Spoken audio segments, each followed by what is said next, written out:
I feel nauseous, believe me. Never had a lot of shit come easy. Had to work hard, struggle just to be me. Had to rise up just so they could see me. Did what I had to do just to feed me. And what was left over I put towards my dreaming. But the only thing in life that has meaning are the things you gotta work for, believe me. Take into your hands a plan your own hands can land. Man, feeling well, man. What's your name? My name is Cardi Cornish. And you a legend? I'm a legend. You're a legend here in Baltimore City. Where we at right now? We live in the 17, Pennsylvania Avenue. The legendary Pennsylvania Avenue. Man, the last time I saw you here, you were doing something just across the street here. What were you doing? Oh yeah, I had some food left over from an event. We brung it out. We fed a couple of people, man. Why you do that? Nice soul food. Why you do that? Man, the love that God has shown me in Christ, man, it overflows. That's how it overflows. Yes, sir. We got more than we can. What's happening within San Antonio, Winchester community, but the age group is getting younger. Children under the age of 18 being murdered in San Antonio is a high peak right now. So our goal is to catch the children.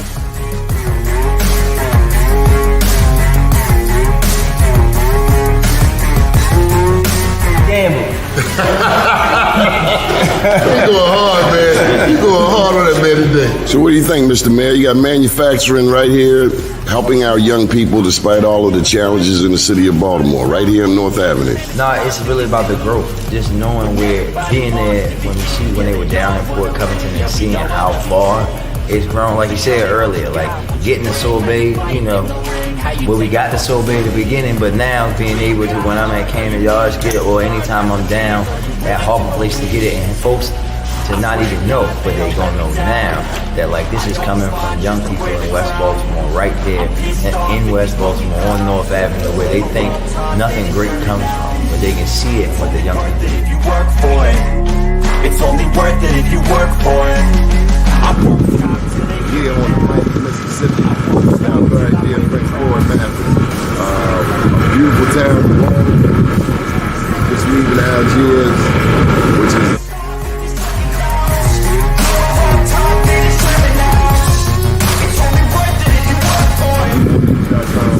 an update 10 years since Katrina. The news before.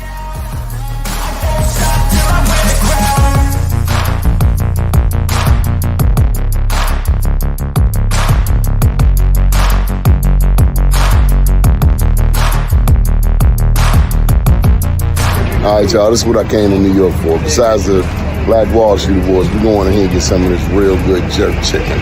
Johnny Glover, out.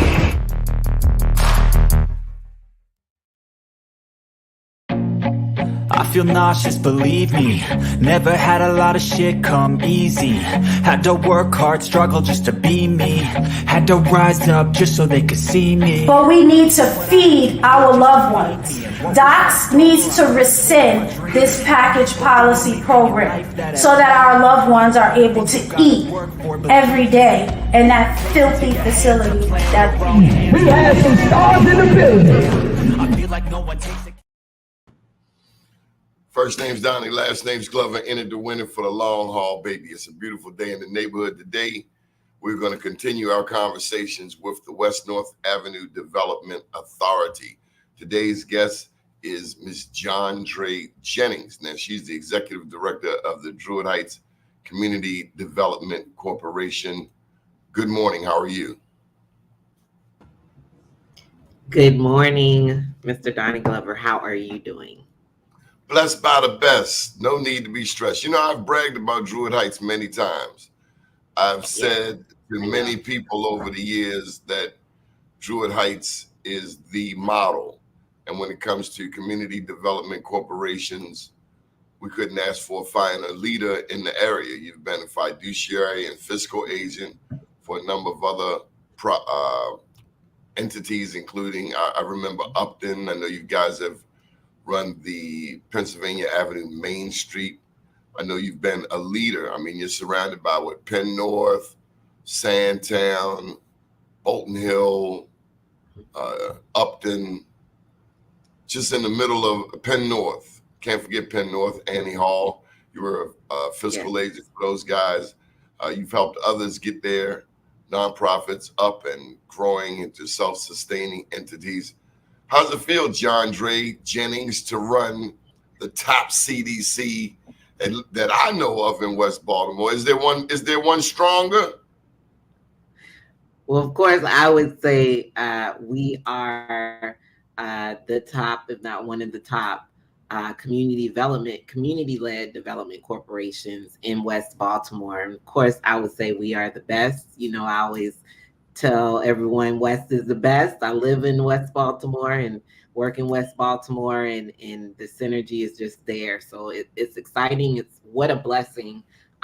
We turned 50 years this year, and what a blessing to be leading an organization and celebrating and serving folks in West Baltimore and in Baltimore City at large. Did you ever have the distinct opportunity to meet Maggie Quill? Right. So I did not have the opportunity to meet Mrs. Maggie Quill. Of course, heard many stories by my predecessor, as well as, of course, she was Mrs. gangster. Cornish. I heard she was the one. She might have pulled a Colt 45 out on you like Harriet Tubman. Maggie Quill was gangster. Now Jackie gangster, Maggie Quill was gangster before Jackie, because she was a couple years older. Well, maybe a few years older. Maybe just a tad bit. Yes, but you know, what a legacy to have, and continue that Mrs. Cornish had the foresight to continue that legacy and grow just the organization, and what a need that it serves, and it's still serving. So there'll always be that need in the corridor. We look forward to continuing serving and continuing the legacy of Mrs. Maggie Quill, and of course Ms. Jacqueline Cornish and others who served. Maybe one day you'll get a picture and mural on the wall. Well, that's not the goal, but would definitely be a blessing. But you know, the goal is just to continue serving, do better at serving, and continue building these homes, the affordable home, and giving opportunities for all individuals, all families that want to have a home, especially in West Baltimore. And it's including main thoroughfares like historic Pennsylvania Avenue. Tell me about Pennsylvania Avenue right at Baker Street. Is it called Baker's Crossing? So it's called Baker's View Homeownership Development Project. And of course, Pennsylvania Avenue is, we have a Main Street, and of course, we're Black Arts District. I'm told the only Black Arts District, I don't know if in the country, but definitely in Maryland, and on the East Coast. And Baker's View is a project that really we in the community master plan is something that is, I want to say, a long time coming, but that's probably not the right terms. But it's something that we developed along with the community back in the 80s and 90s. They were the old homes, the smaller homes that were in that corridor were raised by the city, and then we were able to get the land in order to develop. At that time, I was looking to develop, we had a master plan of 80 units. We pared it down to 58 homes. We've completed, I believe, 28 homes so far. We did 17. Yes, wonderful. We did 17 about 12, 15 years ago now. And now we're continuing phasing them. You know, the housing crisis hit and all these things happen, but we're dedicated and committed to that corridor.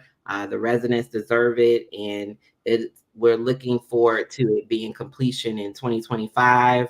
Right now, we're in the midst of building our next 4 homes, and alongside it is the Cab Calloway Legends Park that also will be a wonderful amenity to the whole city, in our opinion. You know, I was there when Miss Jackie Cornish started the work on the old Cab Calloway's house, and I remember some of the family coming to her assistance, and it was a very interesting time. But I will tell you, there's nothing like having your allies stand beside you when the forces of darkness want to raise up their ugly head. What is the biggest challenge of running a CDC? Well, a community-based development corporation, we have, first I'd say the opportunities are that we're serving the entire community, right? For Druid Heights, we look at providing more than just development opportunities and increasing affordable home ownership. We also look at youth development, we look at reentry and workforce, and also we are a HUD certified housing counseling agency. So we're looking at preparing and preparing them and being there after they become homeowners, after they, become first-time home buyers. So those are the opportunities, and also present challenges that we work with the entire community, not just folks who come in the door and serve. We work with everyone. We work with folks that's on corners, the folks that's in between the corners, the folks that's on the side of the corners, the whole community. And so those are the challenges with looking at crime prevention, looking at the vacancy rates, as well as public health, and looking to serve, create safe space for community, but also serve all community. So those do present challenges, and working through that. But we look forward, we're hopeful that we continue to serve. And it's also capacity, right? Making sure that we have enough to serve the community, enough resources, which you never have enough resources for the entire community, but working with partnerships and collaborating to do that. So it's opportunities and challenges at being a part of this vision. Well, back when I was racing and running the streets, I remember Edding and Goal. Edding and Goal. I don't know where you were in the early 90s, but Edding and Goal, oh my, there were some challenges on that corner. And so one of the things that Druid Heights CDC did was clean up drug corners. That involved knocking down vacants. I learned so many lessons. Now, mind you, me and Miss Jackie didn't start off all sweet because, she a strong-willed person, and so am I. So it was a little tug of war. But after I won her over, and she listened to me, she showed me some things, including how to clean up a drug corner. One, you have to get rid of vacants. How challenging is it to, first of all, decide to knock down a vacant and not keep it? What goes through an executive director's mind when you say that area is a problem? Do I rehab it? Because that's the big question about the dollar houses. They want you to have 90 grand minimum in order to redevelop it. And that could turn into a $180,000 property, or knock it down, or along with knocking it down, face that snaggletooth development. So you knock down house here, knock down raised house here. Help me out. What goes through your mind? Right. How do you decide? Well, I guess we're calling them dollar homes. That strategy is a new strategy. It's a whole nother conversation. But so we don't just go and say, okay, their house, knock it down. Of course, we have that community master plan, number one. And then we're working with the city on identifying, at times we call them hot spots, at times we call them key development areas that we are going to look at in the future, because of course we're still a nonprofit and we're looking at how are we able to do all of this work in development and stabilize certain corridors. And so first we look at the community development and not go broke. That is very important. That makes some type of profit. Yeah. That is very important that we have capacity to do these things. And so that's why it's so important, as we're talking about the West North Avenue Development Authority, that we receive these additional resources to focus on those target areas. Druid Hill, the 2200 block of Druid Hill, that we were so blessed to receive funding to really pivot us, to really push us to start, because although all our stakeholders, and we love them and we're very excited that they're partnering with us, I will say that West North Avenue Development Authority, as well as Baltimore City, were the first in assisting us to continue the rehab.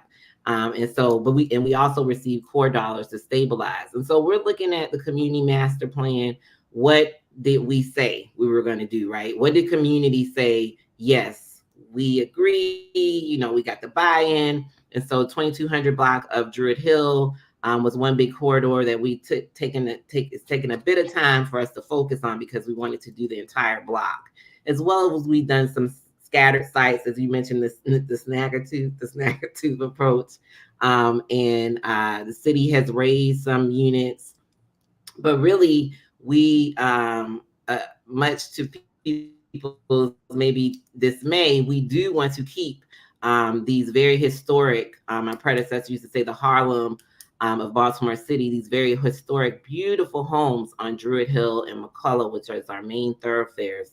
And we do want to stabilize, which is why we receive core funds to stabilize many of the homes. Over 20 homes we've been able to stabilize, and now we're continuing to rehab. So we go into that plan. We, of course, talk to community, get buy-in from community, but of course we're also, it's an education piece too, right? Because community might say, no, we don't want any of that. And we have to talk about it and come to an agreement. As you said, well, you and Ms. Cornish came to that agreement on what that looks like. And so, and then the city, she doesn't listen to anyone, but okay. Now that we established that, she definitely has her opinions at heart, and wisdom to that as well. But so you mentioned Edding and Gold. That is another corridor where Druid Heights and community did agree that the city raised 2100 block. That became a dumping site, literally, not for community. Other folks came and put their site, BGE. I don't know if you got any people on BGE on here, but they did use it as a site, as a space during their construction, which didn't bode well, right? And then it became a dumping site. And so we were able to stabilize that corridor, or that entire block that community wanted.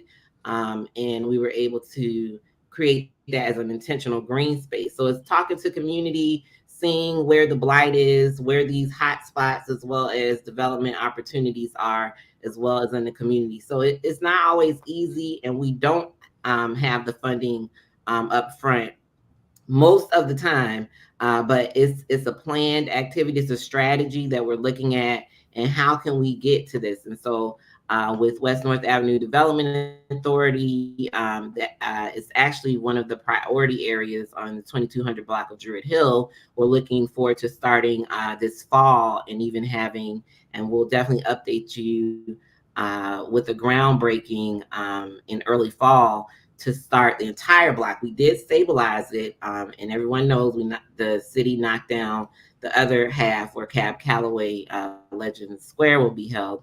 But those 18 homes that will be developed as moderate to market rate homes will be a great stability for that corridor, because right now this is vacant, right? And so we want to make sure we have homeowners and folks in that corridor. That is, Ms. Cornish ran on like this, the gateway, the archway into Druid Heights, coming right off North Avenue on that corner. And so we do want to make sure that's a stable corridor.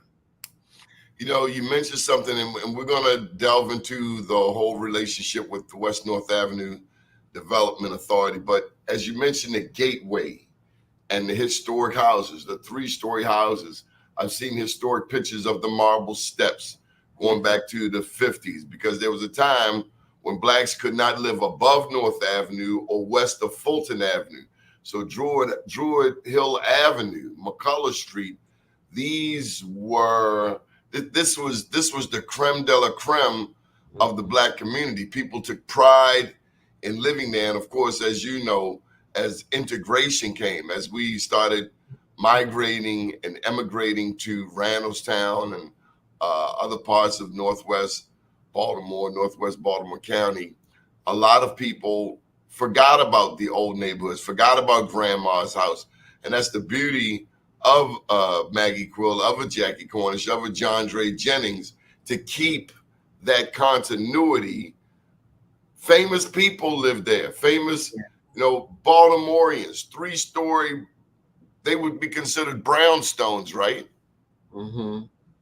Yes. So, there's a lot to be said. You're not only building buildings, but I did, before we get into WNADA, I wanted to ask you about the work that people like Marshall Collins did and Andre with returning citizens. 21217, we've talked about it multiple times on this show. We have more people returning from Jessup, Hagerstown, Patuxent Penitentiary, so on and so forth, Supermax, coming back to 21217. Between Sandtown and Druid Heights, Upton, a lot of people have broken law. They come back to the streets. And now you have an Andre there to work with these people, to help them to get state ID, their social security card, their birth certificate, and employment opportunities. How important is it to work with returning citizens or people who have been justice involved? I want to keep my language appropriate, politically correct. Yes. Yes, we now say returning citizens and not the reentry. But so that's critical, right? I'm glad you brought that up, because folks will say they're the most vulnerable, other than youth and babies. And so for us, that approach doesn't work. The holistic approach doesn't work without looking at that community. As you mentioned, returning citizens and folks that are transitioning back from homelessness and the like. These folks are the ones that we want to make sure we're reaching and uplifting, and not, it's not only we're just looking for homeowners and folks. We're looking at, as I mentioned, the entire community, the whole community. And so with the reentry, we were one of the first, if not the first, in Baltimore City to have the returning citizens at the time reentry program in Maryland. And we've kind of shifted our approach, right? We're looking at workforce. We really want that these residents and these individuals are actually able to sustain. We don't want them, as Mr. Andre would say, to re-offend. He will go on and on about that. And so how do we help them do that? But you have to. It's 70% recidivism, typically. The odds are against a person. Odds are against them. And so we have to provide resources, as you mentioned. They don't even have an ID. I don't even understand how this works, that they just say, okay, good luck. And then they don't have anything. Let alone therapy. Of course, mental health is important, as some of them are in different phases of definitely the elders that we've met and I've met with. It's a different phase. It's a whole nother process. They're coming out to a whole new world. And so looking at that and providing resources is really important for us. We're actually, as you know, renovating the Maggie Quill Center with funding with an award we received from appropriations, as well as next door will serve as an extension of the community center, and we'll be focused more on workforce development, and we'll be able to offer more resources, because it's so important to offer in it. I know everybody's doing workforce development and reentry, but it's not enough. As you mentioned, there's literally thousands of individuals, men and women, that are being released into Baltimore City and need those services and resources, as well as housing. In a concentrated area. Say it again. in a concentrated area. Yes. They're coming back, 21217. They're coming back to 21217. Yes. So, I don't know if you saw the intro clip. We had Carday in there. We interviewed Carday around in Pennsylvania Avenue. But that young man has seen it all and has photographed it, the transition, the transformation of a community. As he said in that clip, we have to serve our brothers and sisters. If God has been good to us, then we need to pass it on. One last question before I get to WNADA. How has the church been a part, or has the church been a part of the Druid Heights CDC? And I say that because we're right next door, Sandtown.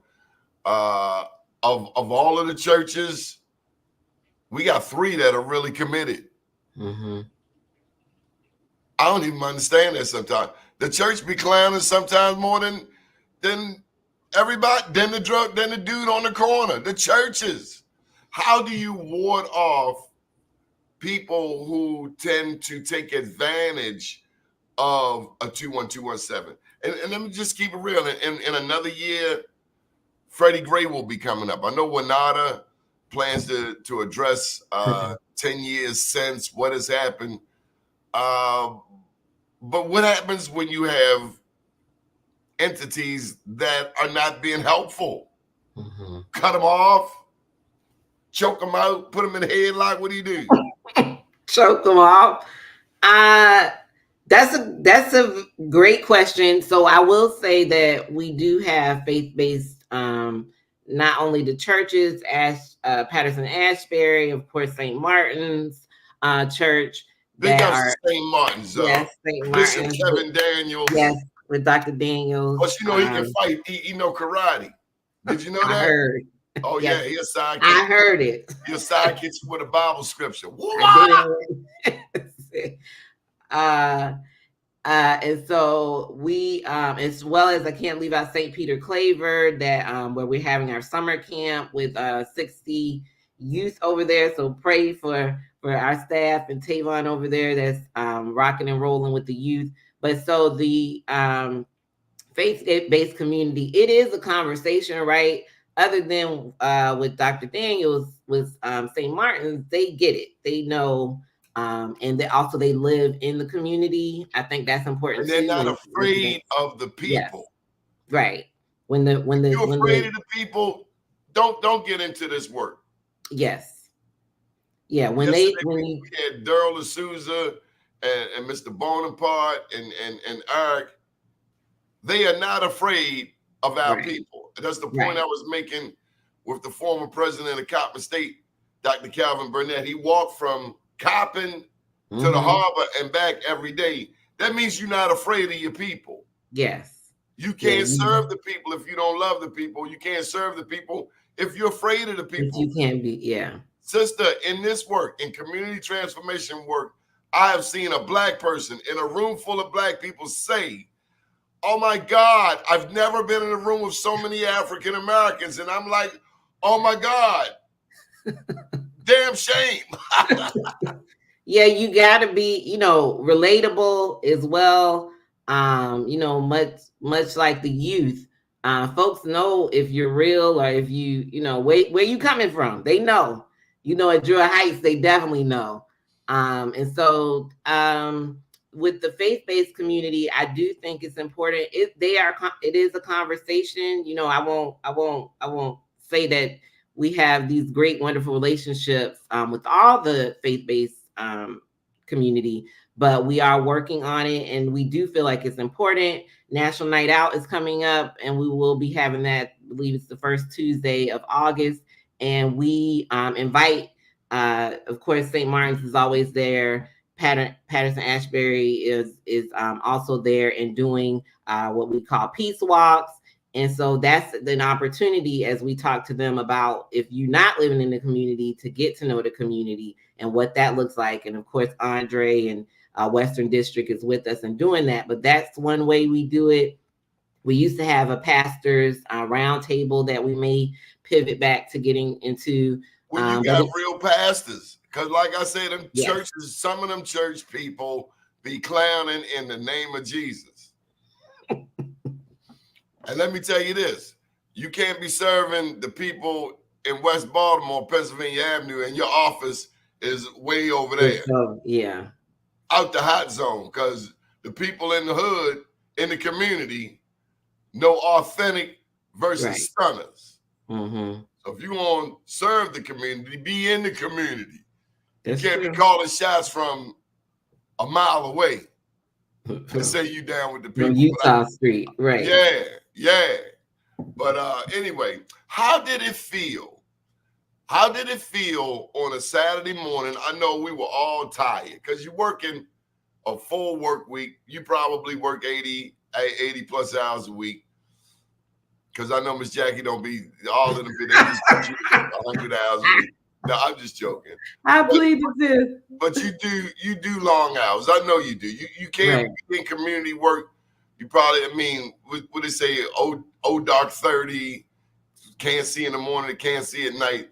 But how did it feel, Johndre, honestly, to be in a room with Baltimore residents who live from North and Mount Royal to North and Hilton, and you look around Unity Hall and you see, how many was it? 400, 500? It was, yes. So the numbers were up there.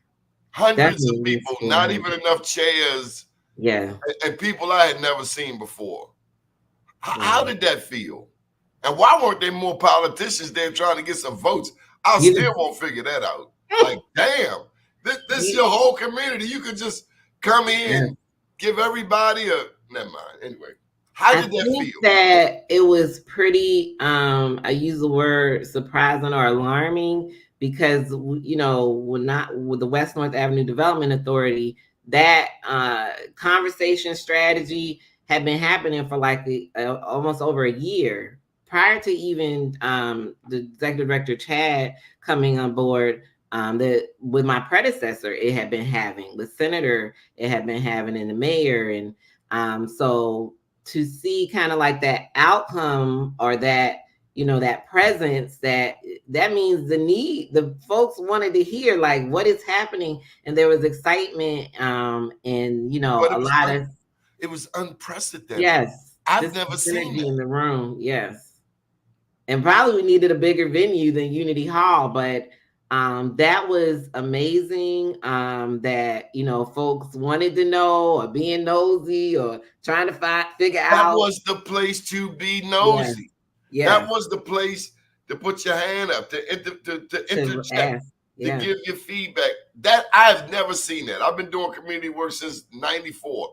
I've never seen the empowerment zone wasn't bad, but the empowerment zone was a little more.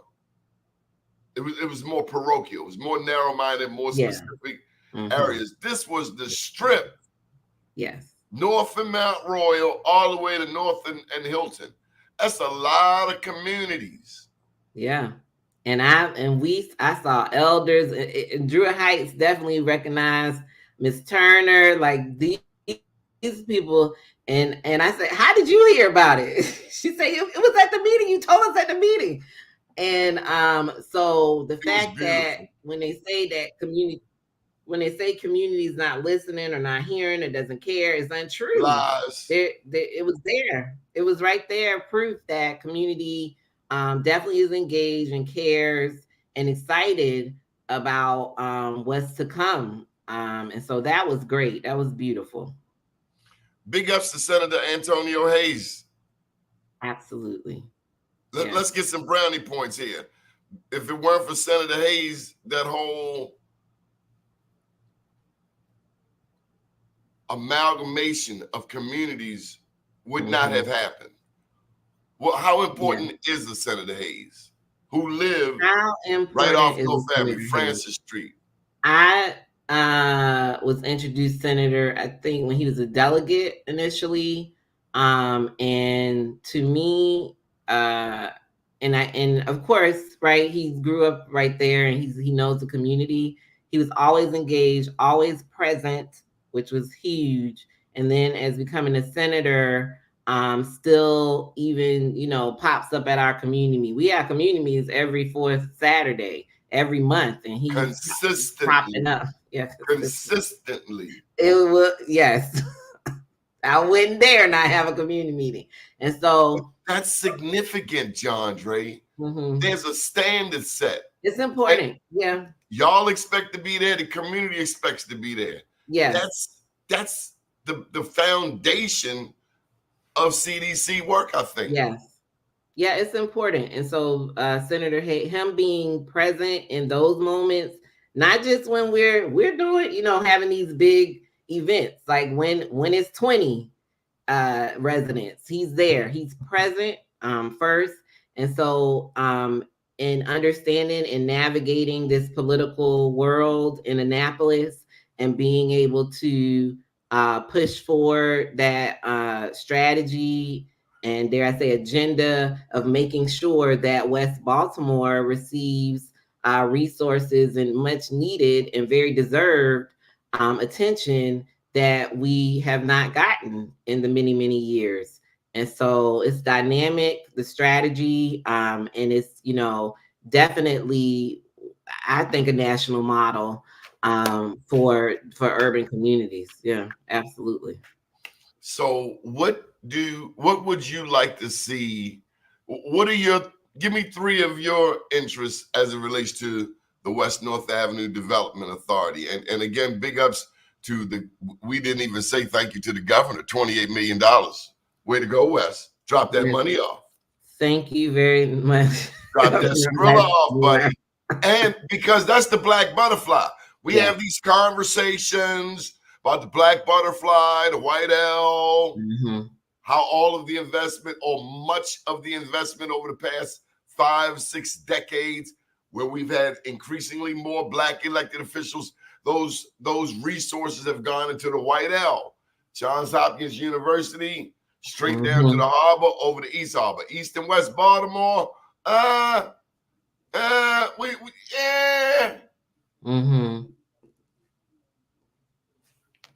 Yeah, what we're looking to see, and yes, thank you, Governor Westmore, as well as the delegates who Delegate Melissa Wells, Delegate Ann Paul, who definitely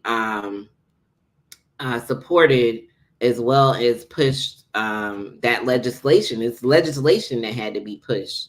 And so we could talk all day about the strategies and how we didn't get the funding and all, but we need the resources. We need that, like you say, we need the dollars, right, to really do this work. And so, of course, we have the plan that we're looking, which is important.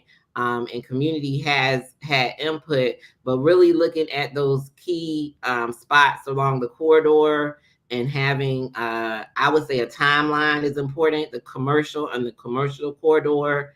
And of course, I could not leave out inclusive of housing, affordable housing, and making sure that is a continued priority within the plan and within, we initially said, or the board initially said, well, we're just going to focus on the corridor. No, you can't do that. You have to look at housing. You have to look at the people as well. And then I would say, I know, it's an authority, right? It's the West North Avenue Development Authority, but also looking at how organizations are providing the services and resources and making sure that is important as far as what's coming to mind is displacement, but not displacement, but really looking at making sure that those services are being provided along the corridor and that they're supporting, I know I'm saying more than three, but let me say commercial housing and the resources for services in the communities. Those communities, most of those communities that we're talking about, 21217, and even the neighboring communities have high poverty and low home ownership and need the services.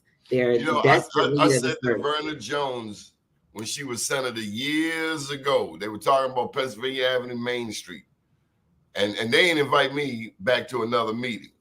I'm not rehashing old stuff, but I'll just call it spade a spade.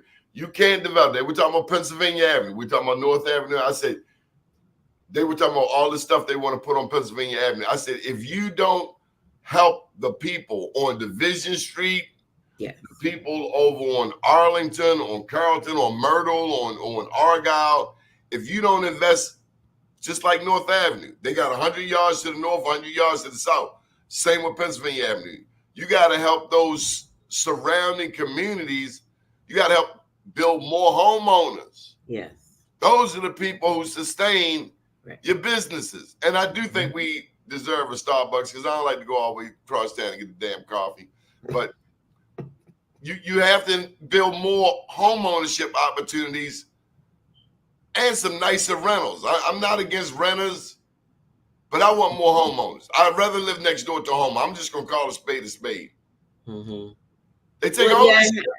It has to be a better balance in because I don't want to live next door to somebody throwing a chicken bone out the front door. I'm just telling you now. I'm gonna call the police on you. I catch you throwing a chicken bone out your front door, I'm gonna call the police. They say, well, what's the charge? Like, they nasty.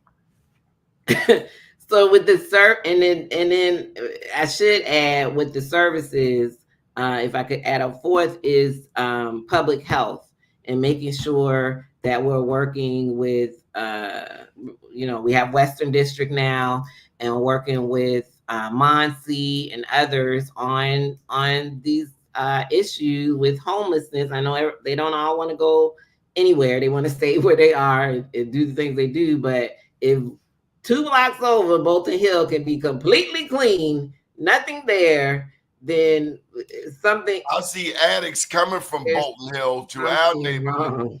That's what I see. Addicts coming from Bolton Hill to our neighborhood. I see white addicts coming from Bolton Hill to our neighborhood. And they want to talk about the squeegee kids. I'm looking in my alley, and there's a white woman shooting dope. Lady, you can't shoot dope here. She said, well, excuse me, do you own this alley? I said, well, by golly, I do. Then get the stepping. Yeah, it's and of course it's hot. It's too hot, so we haven't seen as much usually as you see in the summer months. But when it gets in the summer months, it gets a little hectic.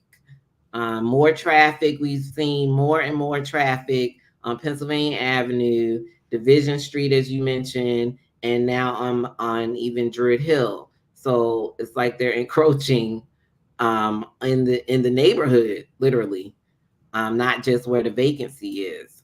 So those are the things we really need to laser focus, in my mind, on. And a lot of those things are in the plan, and it's up to us, the community development corporations, as well as community, to continue to hold each other accountable, to make sure that these things happen, because they have to be implemented as well, not only the funding. How does it feel to be, now you're in this room, 500, 600, 700 people. What kind of pressure is on Johndre Jennings, knowing that you represent quite possibly the strongest CDC in the area? Certainly one of the strongest CDCs in the area, and you're dealing with leaders from other communities, right, like Sandtown. We're fledglings. We're embryos. Y'all are grown woman, grown man. I don't know. Oh yeah, it's 50 years. Come on now. Yes. Let's call a spade a spade. And you've led other communities. You've led Penn North. You've been fiscal agent for Upton before they got to where they are now. I don't forget the history. I remember when some of these people were not even in Baltimore, not even at the table. How does it feel to lead a leading CDC in a hotspot area now, finally, after 50 years? You're seeing $28 million just up the block. Yeah, it's definitely no pressure at all, Donnie. No pressure. Definitely a huge responsibility. It's a huge responsibility, and it's an important challenge, in in some countries, they say, do you accept the challenge? You know, when you go over rites of passage, they say, do you accept the challenge? And so, you know, we accepted the challenge, and it's definitely a challenge. It's not something small. We don't take it lightly ever.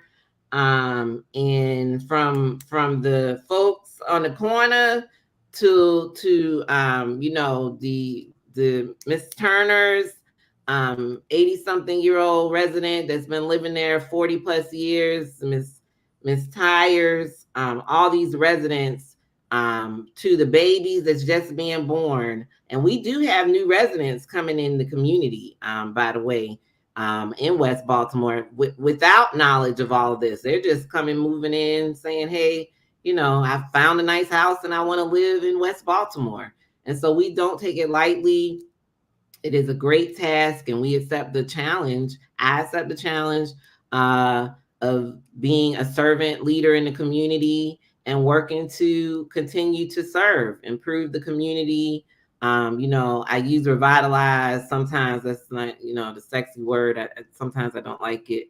But we want to make sure we're stabilizing the corridors for all residents, for all individuals, and offering services and resources. So we don't take it lightly. Tell me about the food desert. We've talked about a lot of things. Ain't a damn thing healthy to eat around there. Yeah. Okay, somebody was just complaining about that. We Druid Heights does partner and serve on now we've done down to 1 day fresh fruits and vegetables with partnership with Whole Foods on Thursday mornings to many residents. Oh, y'all got some Whole Foods around there? We do have Whole I come around there. Let me tell you, Whole Foods expensive as all outdoor.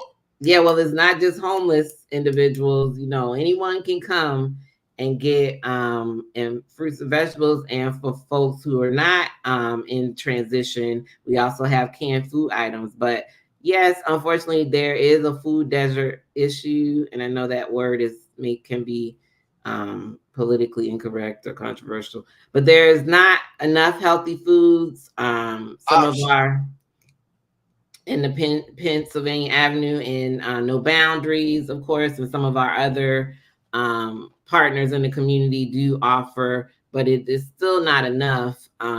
We need a supermarket. Yes, we're hopeful that will come soon. In addition to Pennsylvania Avenue being redeveloped, we're also hopeful that we get that grocery store. Y'all say markets. For that grocery store here. Cracking on us. And don't make me go get Doc Cheatham. He's been a huge advocate of changing the trajectory of our food situation. Tell me about Chad Williams.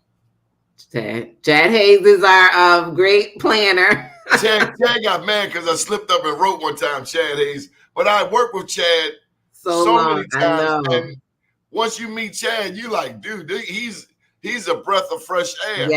Yes. Because he keep you informed, Chad. You know, Chad Hayes and he wasn't. Look, this is a white guy that was not afraid to come through the hood. Absolutely, yes. So when we get a Chad Williams, he needs. Chad, the last Chad was dynamic, and Chad we expect dynamic out of you too. Yeah, Chad is a good name. That's funny. I have to tell Chad that. Chad Hayes that. Don't remind him. Chad Williams, you know, of course, he came to Baltimore City and was voted upon the board at that time as the top candidate for executive director. And, you know, it was some skepticism initially, but we were able to meet with him. And he also walked copping. I don't know if he walked all the way to the harbor, but he did walk copping all the way down and guiding the communities. You know, Senator wasn't going to let him not be able to experience, if you will, the community and what that looks like. So he did walk the community and did attend many community meetings, the monthly meetings, introducing himself, talking about at the time the legislation or initiative.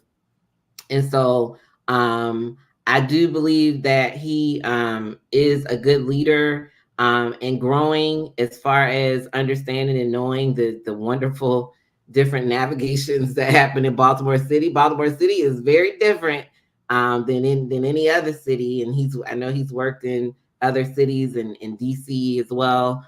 And so we're very different, right? And internationally, he's done travel. He's done international work, yes. Community development in other countries. And so you still have to know the navigating factors and political scene in Baltimore City to get things done, as well as being in the community and understand the community. So I think he's growing in that area. You know, we've talked about it, and but I do. His knowledge is expansive, right? He has a vast knowledge of development, even at on the national level, and as you mentioned, international, but working with HUD, the policies, which is like one of the most important, right? In order to get this funding, we have to know the policy and how to navigate that. And so that is great and impressive that he has that experience and knowledge. And I appreciate that. How important is it, Teresa Stevens? I worked with her back in the mid-90s. So you're talking damn near 30 years ago. We worked on the historic Pennsylvania Avenue Cadillac Parade. We worked with George Gilliam for years. This is when Main Street first came about. Yes. She got me straight 30 years ago. She's like, I will hurt you. You know that look she give you? Yes, I do. Teresa. Hello, Teresa. Yes. So I think, and that's to give credit to Chad and those who chose the staff. It is very important to have Baltimoreans in your staff and to have a Teresa who has that historical knowledge. I mean, she got, like you just said, you went way back, Doni. Mid-90s, Pennsylvania Avenue Cadillac Parade. Stephanie and George Gilliam, they did so much work along Pennsylvania Avenue. That's important. That's important to have that historical knowledge, to have that relatability, right? She's worked with HCD in Baltimore City, and so she already in the development world and having those relationships with individuals, private developers, for-profit developers, nonprofits.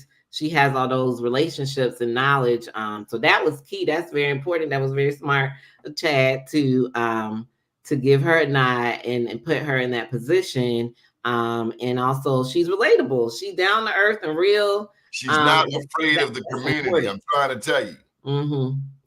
But at the same time, while we need that expertise, Chad also had the foresight to bring in today's generation. Yes, we do have some Instagrammers, you know. We have also Instagrammers. We do have the Gen X and the younger, some of the younger generation, which is an interesting mix, right? I've also worked with millennials and Gen X. They got a different lens. And so, but like you said, it's important. We need to involve the youth. We need to keep them updated. They need to be engaged and part of this process because they are the ones who be inheriting this legacy and these legislations and these strategies. And it's important. They become homeowners. Yes. In the community. They can even get more involved, but yes, it's really important, especially on the national scene. We could pivot to what's going on with folks. I don't even know how to politically say it correctly, but on the Republican and the Democratic scene, they need to be engaged and involved. I know they want to check out, but you can't check out because this is going to be what you're going to be living. And so they need to be part of this conversation, this process, and they need to be, I guess, heard as well. We need to understand where they're coming from as well. So yeah, you the Instagrammer too, Doni. What are you talking about? Just a little bit.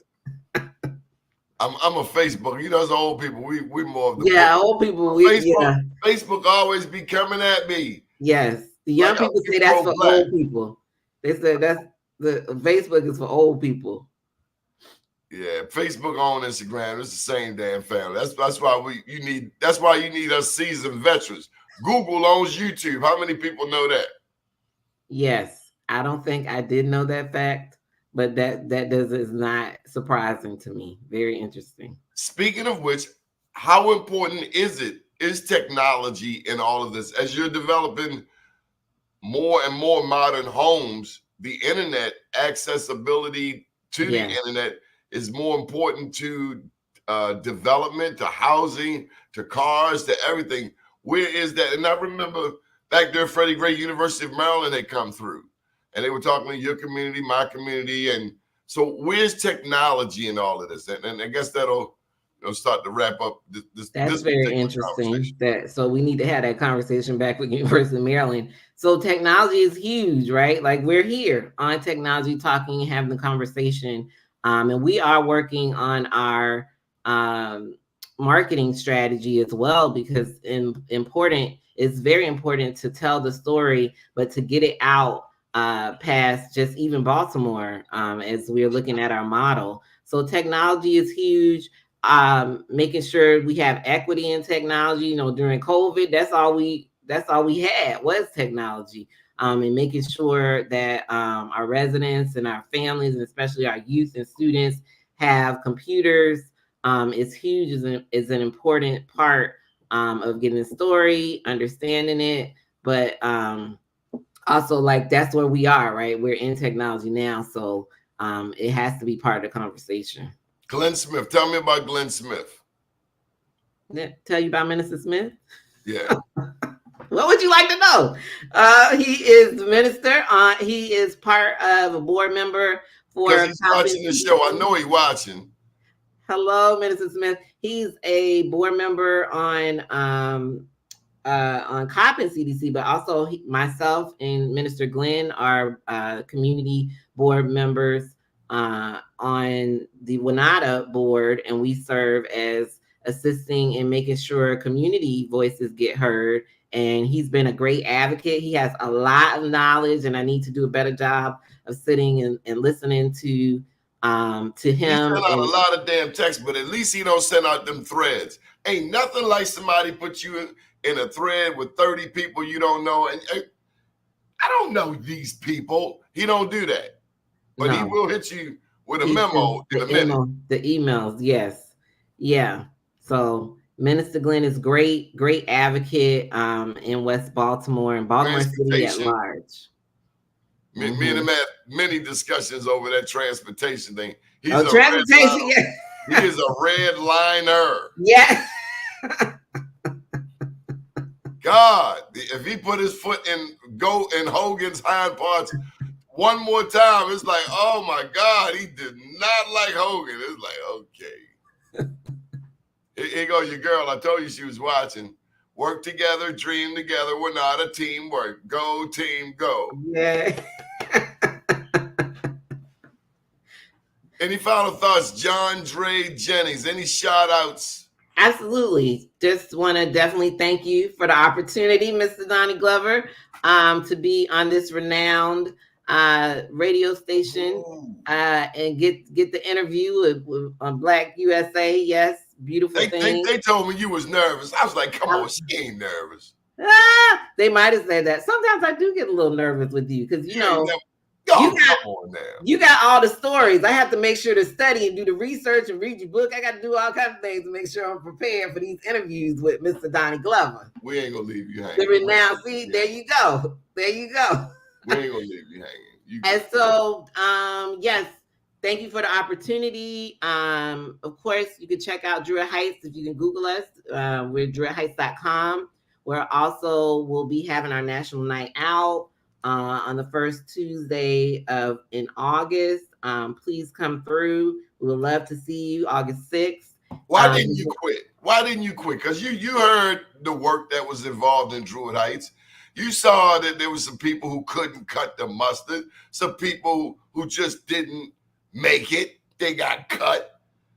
How did you survive? I don't know. Prayer. And my mama praying for me, and honestly, somebody pray for me. Yeah, somebody pray for me, definitely. No, you have a magnanimous job. Yes, working for Jackie Cornish. You cannot be no chump. You got to be thorough. You got to look her in her eye.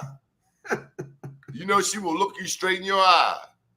And you know she ain't playing. But No, kudos to you for staying there, because it is that consistency. Yes. She did it for many moons. Many moons. Work. I'm telling you. Yeah, it is. It and is African Americans have a way of, plucking your nerves. Plucking. Yes. Well, the fight goes on. African Americans. I mean, that was not a table. That thing was, this neighborhood is straight urban, and this neighborhood over here is a little more particular, more scientific, more strategic, more surgical. But everybody at the same table together. Black, white, otherwise, Muslim, Christian, uptown, downtown, homeowners to the homeless. So I'm proud of you, kid. Thank you. Appreciate it. Thank you so much for the opportunity. We look forward to seeing you in the neighborhood. Stop by. We look forward to you supporting us. All those folks out there, look us up online, and any support you can give us. We would like support. That would be wonderful. We appreciate it. Yeah, because critics are everywhere. What you gonna do? Roll right, your we already have the critics. Roll your sleeves up. Don't come in if you ain't gonna roll your sleeves up and get involved. Yeah, we already got that. We have a couple volunteer opportunities coming up, so stay. Look us up on the website, and also sign up for our newsletter if you're not getting that. And we look forward to working together. I'm proud of Druid Heights because over the years they've hired me to promote stuff for them many, many times. And so, of course, you always advocate for us. I don't forget the people that have taken care of me. And honestly, if you don't have a real conversation with Jackie Cornish, then you really don't know her. You only know her from a distance. You gotta get to know her because she's as real gets, and that's my friend. I don't care how famous your granddaddy was. You come over here messing with Miss Jackie, yeah, you know what you're going to get. You're going to get your feelings hurt. All right, praise the Lord. Hallelujah. And thank you, Johndre Jennings. Up to date, down tomorrow, DNA, and everything will follow. Nothing to it but to do it. I got to do it, regardless of how I feel. I am somebody. I am my brother's keeper. Good morning, world. Thank you, Johndre.